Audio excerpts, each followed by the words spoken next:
Okay, today I wanted to tell you about a new cordless tool kind of strategy I have for myself that I think might prove useful for some people. This is the circular saw I'm using now. It's a hyper tough. They sell them at Walmart. It's the only hyper tough tool that I have. So these batteries here could only be used for the saw.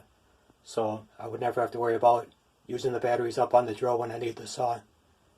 And then same thing over here. I have the Bauer cordless tool drill, which you can get at Harbor Freight, and I have 3 batteries here. And it's the only Bauer tool I have. So again, I don't have to worry about using up the batteries on the saw when I need the drill. So sticking with all one kind of tool, I'm not so sure that's really the way to go. I tried doing that with the Black & Decker tools, but I have so many problems with the Black & Decker tools that I'll never buy another one.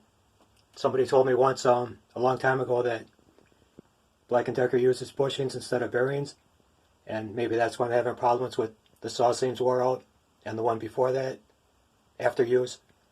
And the drill, I can feel it flexing the handle now, like something's moving inside there too.